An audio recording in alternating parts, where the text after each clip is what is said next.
अस्सलाम वालेकुम। कैसे हैं आप सब? उम्मीद आप सब खैरियत से होंगे। मेरा नाम मोहम्मद बुरहान खालिद है एंड आई एम इनेबलर्स विचुअल असिस्टेंट। और आज की इस वीडियो में हम अमेज़ॉन प्राइवेट लेबल मॉडल की एक बिज़नेस स्ट्रेटजी को डिस्कस करेंगे जिसका नाम है BBL।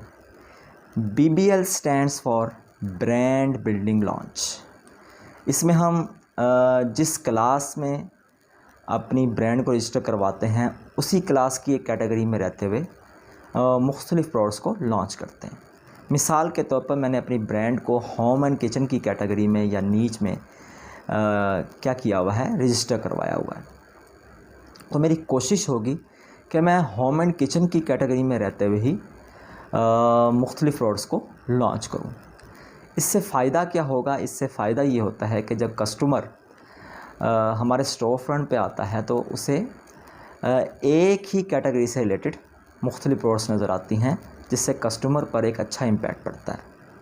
ठीक है, तो BBL में हम सीजनल प्रोडक्ट्स की तरफ जा सकते हैं, small and light weight products की तरफ जा सकते हैं, और as compare to conventional private label model हम BBL में लो सर्च वॉल्यूम प्रोडक्ट्स को टारगेट करते हैं, लो कंपीटिंग प्रोडक्ट्स को टारगेट करते हैं, जिनका रेवेन्यू कम हो, मतलब हम लो रेवेन्यू वाली प्रोडक्ट्स को टारगेट करते हैं। इसके अलावा BBL के अंदर जो पर आइटम प्रोडक्ट का प्रॉफिट मार्जिन होता है वो भी कम होता है, तकरीबन 15 से 20% तक। ठीक है, देखें अगर हम इसकी स्ट्रेटजीज़ की तरफ देखें, इसकी सोर्सिंग और शिपिंग स्ट्रेटजीज़ बिल्कुल कन्वेंशनल प्राइवेट लेबल मॉडल की तरह ही हैं। ठीक है, मगर इसमें प्रोडक्ट हंटिंग क्राइटेरिया थोड़ा सा डिफरेंट है। देखिए, मैंने आपको सामने रेवेन्यू की बात की। जिस तरह हम कन्वेंशनल प्राइवेट लेबल मॉडल में, अगर मैं USA की बात करूं, तो उसमें जिन प्रोडक्ट्स को हम टारगेट करते थे, जिन सेलर्स को हम टारगेट करते थे, उनका जो मंथली रेवेन्यू था वो कितना था? $7,000 तक था। लेकिन BBL में जिन प्रोडक्ट्स को या सेलर्स को हम टारगेट करते हैं उनका जो मंथली रेवेन्यू होता है वो कितना होता है? 3,000 से लेकर 3,500 डॉलर्स तक होता है। ठीक है, इसी तरीके से अगर हम UK की तरफ चले जाएं और कन्वेंशनल प्राइवेट लेबल मॉडल की बात करें तो UK में कन्वेंशनल प्राइवेट लेबल मॉडल के केस में जिन प्रोडक्ट्स को और जिन सेलर्स को हम टारगेट करते थे वहाँ पर उनका जो मंथली रेवेन्यू होता था, कितना होता था? वो तकरीबन £5,000 तक होता था। लेकिन BBL में हम जिन प्रोडक्ट्स को टारगेट करेंगे, जिन सेलर्स को हम टारगेट करेंगे, उनका जो मंथली रेवेन्यू होगा वो तकरीबन £2,000 तक हो सकता है। ठीक है, इस तरीके से जो कन्वेंशनल प्राइवेट लेबल मॉडल था वहाँ पर सेलिंग प्राइस भी हाई थी। ठीक है, अगर हम USA का केस देखें तो USA के केस में जो सेलिंग प्राइस हम टारगेट करते थे कन्वेंशनल प्राइवेट लेबल मॉडल में वो तकरीबन होती थी $12 से लेकर $40 तक। ठीक है, लेकिन यहाँ पर जो हम सेलिंग प्राइस टारगेट करेंगे वो तकरीबन होगी $5 से लेकर $12 तक। तो UK में जो हम कन्वेंशनल प्राइवेट लेबल मॉडल में सेलिंग प्राइस टारगेट करते थे वो कितनी होती थी? तकरीबन £8 से लेकर £30 तक। जबकि हम UK में रहते हुए ही अगर हम BBL के लिहाज से बात करें तो जो हम सेलिंग प्राइस टारगेट करेंगे वो कितनी होगी हमारे पास? तकरीबन £5 से लेकर £10 तक। ठीक है, तो सेलिंग प्राइस चूँकि यहाँ पर कम है तो इसी वजह से क्या होगा, प्रॉफिट मार्जिन भी कदर यहाँ पे हमारा कम हो सकता है डिपेंडिंग अपॉन द प्रोडक्ट। तो देखें BBL का एडवांटेज क्या है?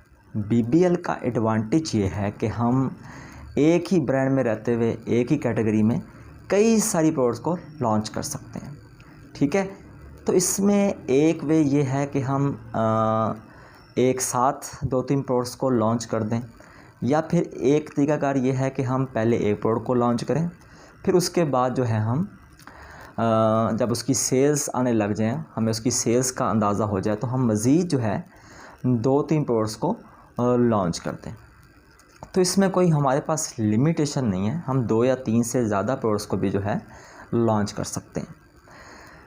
तो मिसाल के तौर पर मैं 2-3 प्रोडक्ट्स को जो है लॉन्च कर रहा हूँ, तो तो इसका हमें क्या फ़ायदा है? इसका हमें ये फ़ायदा है कि हम रिस्क को डिवाइड कर सकते हैं, क्योंकि हो सकता है कि एक प्रोडक्ट हमें कम सेल दे रही हो, ठीक है, और कम प्रॉफिट मार्जिन दे रही हो, जबकि दूसरी प्रोडक्ट जो है हमें ज़्यादा सेल और ज़्यादा प्रॉफिट मार्जिन दे रही हो, तो रिस्क ऑटोमेटिकली डिवाइड हो जाएगा। तो तीसरा इसमें जो हमने जहन में रखना है कि देखें इसका फ़ायदा जो हमें है वो ये है कि चूँकि हम लेस कंपीटिंग प्रोडक्ट्स को टारगेट कर रहे होते हैं, तो इसी वजह से हमारे लिए रैंक करना इजी होता है, और लेस एग्रेसिव पीपीसी के थ्रू जो है हम अपनी लिस्टिंग को ईज़िली जो है रैंक करवा सकते हैं। तो देखें बीबीएल में जहाँ पर हम अपना ब्रांड बिल्ड करते हैं, स्टोर फ्रंट जो है क्रिएट करते हैं, जहाँ पर बीबीएल के एडवांटेजेस हैं, वहाँ पर बीबीएल के कुछ डिसएडवांटेजेस भी हैं। बीबीएल का एक जो सबसे बड़ा डिसएडवांटेज है वो ये है कि इसमें हमें कई लिस्टिंग पर एक साथ पीपीसी कैंपेन रन करना पड़ती है। इसमें हमें एक साथ कई लिस्टिंग्स पर सेबोस की रैंकिंग स्ट्रेटजीज़ को जो है रन करना पड़ता है, जो कि एक बहुत ही जो है हेक्टिक टास्क है। तो अब हम समझते हैं कि अमेज़ॉन एसएनएल प्रोग्राम क्या है। अगर हम अपने ब्रांड को अमेज़ॉन एसएनएल प्रोग्राम में इनरोल करवा देते हैं, तो इससे एक ज़ाहिरी फ़ायदा तो यह है कि हम small and light weight products को लॉन्च कर रहे होते हैं, जिससे क्या होता है, अमेज़ॉन एफबीएस स्टोरेज फ़ीस कम हो जाती है। ये प्रोडक्ट्स इजीली एयर शिपेबल होती हैं, इनकी शिपमेंट फ़ीस रिड्यूस हो जाती है, ठीक है, और प्रॉफिट मार्जिन जो है बढ़ जाता है, ठीक है।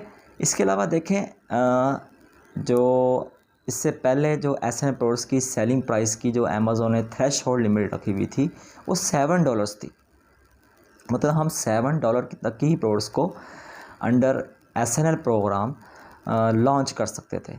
लेकिन अब जो है अमेज़ॉन ने इस थ्रेश होल्ड लिमिट को बढ़ाया है, मतलब अमेज़ॉन यूएसए ने इस लिमिट को बढ़ाकर कितना कर दिया है, $10 तक, और अमेज़ॉन यूके ने जो है इस थ्रेश होल्ड लिमिट को कितना कर दिया है, £10 तक। मतलब हम $10 या £10 तक की प्रोडक्ट्स को टारगेट करके, ठीक है, एसएनएल प्रोग्राम के थ्रू लॉन्च कर सकते हैं। इसके अलावा इसमें आप एक बात देखें कि अगर एक प्रोडक्ट है जिसकी सेलिंग प्राइस कितनी है, $10, अगर आप उसको एसएनएल प्रोग्राम के अंडर जो है सेल करते हैं, लॉन्च करते हैं, तो ये प्रोडक्ट हमें 10% तक का जो है प्रॉफिट मार्जिन दे सकती है, हमारे प्रॉफिट मार्जिन को 10% तक बढ़ा सकती है, ठीक है। इसके अलावा हाल ही में आपको पता लगा होगा कि अमेज़ॉन यूएसए ने जो है फ्यूल सरचार्ज की जद में जो है एफबी स्टोरेज फ़ीस बढ़ा दी है small and light weight products की। Same it is Amazon UK ने भी जो है क्या काम किया है, इसको बढ़ा दिया है, small and light weight product की एफबी स्टोरेज फ़ीस को बढ़ा दिया है या रिवाइज़ किया है, ठीक है, लेकिन still it is a profitable method. अब हम ये देखते हैं कि अगर हम ब्रांड बिल्डिंग लॉन्च करना चाहते हैं तो कौन सी मार्केट प्लेसेस हमारे लिए बेहतर रहेंगी। तो इसके लिए मोस्ट जो प्रेफरेबल मार्केट प्लेसेस हैं वो है यूके और जर्मनी, जहाँ पर जो है कंपटीशन कदरे जो है कम होता है। यूएसए में कंपटीशन थोड़ा ज़्यादा होता है, यहाँ पर ब्लीडिंग ज़्यादा करनी पड़ती है compete करने के लिए, और बजट जो है ज़्यादा दरकार होता है, ठीक है।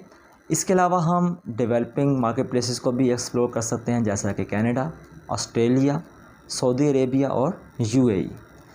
अब सवाल ये पैदा होता है कि हम कितनी इन्वेस्टमेंट जो है इसमें कर सकते हैं इस बीबीएल मॉडल में। तो देखिए, अगर तो आपने एक प्रोडक्ट को लॉन्च करना है तो आपको कम से कम जो है 6 से 7 हज़ार $US जो है दरकार होंगे, और अगर आप जो है $20,000 की जो है इन्वेस्टमेंट करते हैं तो उसमें तकरीबन आप जो है 3 प्रोडक्ट्स को जो है ईज़िली जो है लॉन्च कर सकते हैं। और रिकमेंडेशन भी हमारी यही होती है कि आप जो है बीबीएल के मॉडल में कम से कम जो है 3 प्रोडक्ट्स को लॉन्च करें, जिसकी वजह से रिस्क मिनिमाइज़ हो सकता है। तो उम्मीद है आज का टॉपिक आपके लिए काफ़ी इन्फॉर्मेटिव रहा होगा। इस ब्रांड बिल्डिंग और लॉन्च से रिलेटेड आपके जहन में जो क्वेश्चंस होंगे तो आप मुझसे कमेंट बॉक्स में पूछ सकते हैं। बहुत बहुत शुक्रिया आपका।